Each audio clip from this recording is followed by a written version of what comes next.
السلام عليكم ورحمة الله وبركاته. مقعيق وحفصة هداي تاي مكي كورس أجانا كاسو بوغانيس فضل سبسكرايب إيسار هور هداي اللي جوجتا وكم محدثان تاحي maanta routiinkeyga idin la wadaagaa kow gym aadaa marka gymka aado oo ka imaada kadib masaajidka aan rabaa inaan aado maadaama jimca tahay salaad jimca kusoo dukana khudbadana soo dhageysana insha Allah kadibna suuqa iska soo wareegeynaa maalinteyda soo baxay la soo raac.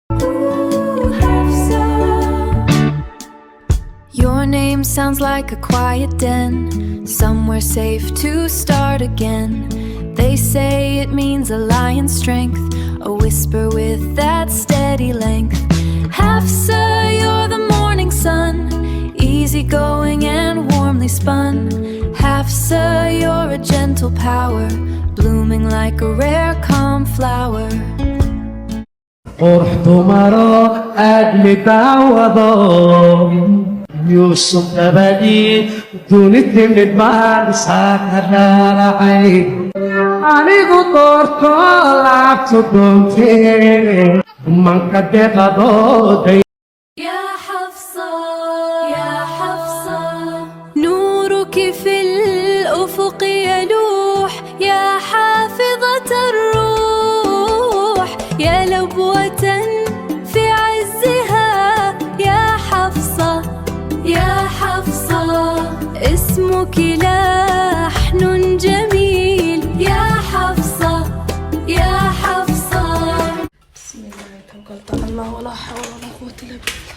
بدنا ضل ضل سينا صلاة الموت لما جاء الله قرح لي ماما أنت نوجرت يا ربي تواني ديكريس إنه مروسا قرح أنا صلاة رام سايسني ديكرسية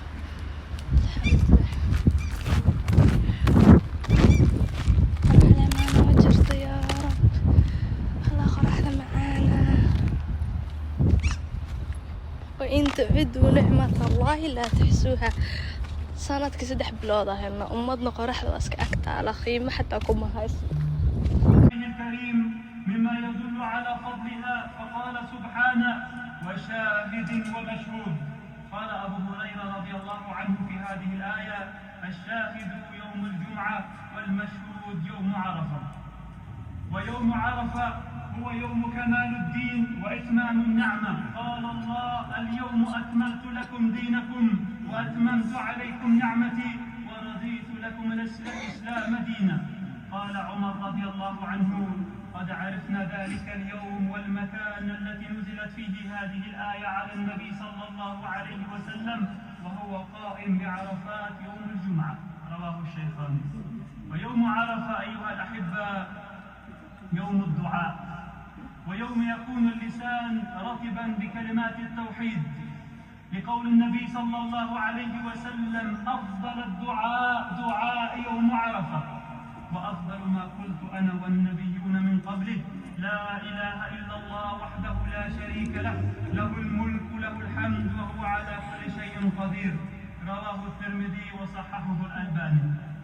وأبشروا أيها المسلمون فإن هذا اليوم العظيم هو يوم تصغير الشيطان كما جاء في حديث طلحة رضي الله عنه أن النبي صلى الله عليه وسلم قال ما رؤي الشيطان يوما هو فيه أصغر ولا أحقر منه في يوم عرفة ومع ذلك إلا لما رأى من تنزيل الرحمات من الله.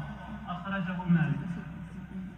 عباد الله فبعد يوم عرفة يأتي عيد الأضحى وهو يوم الأربعاء القادم إن شاء الله وهو أكبر أعياد المسلمين وأفضلها لأنها في أفضل الأيام وأشرفها وتشرع فيها الأضحية وهي من أفضل الأعمال وأجلها والمراد بها التقرب إلى الله.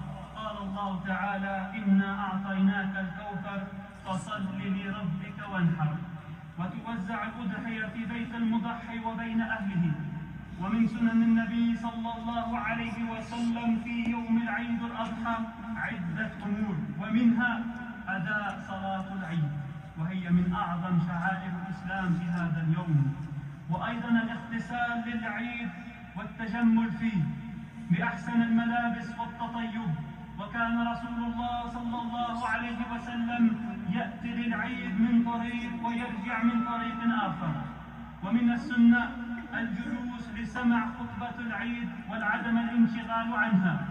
ولا ننسى عباد الله تهنئة المسلمين والأهل والأقارب، وأفضل ما يقال تقبل الله منا ومنك لثبوتها عن الصحابة رضي الله عنهم.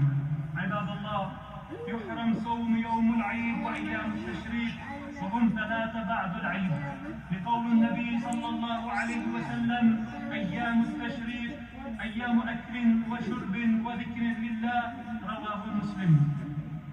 ولا تنسوا عباد الله سنة النبي صلى الله عليه وسلم التكبير والتهليل مع الجهر بها في أيام التشريق. قال العلماء رحمهم الله أن نبدأ التكبير والتهليل في يوم عرفة بعد صلاة المغرب، وأيضا عند الخروج إلى صلاة العيد، حتى يأتي الإمام ليصلي بالناس صلاة العيد، ويستمر العبد بالتكبير والتهليل في أيام التشريق.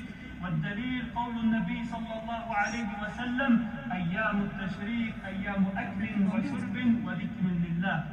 وقال العلماء: أفضل الذكر في هذه الأيام التكبير والتهليل، والأمر واسع في ذلك.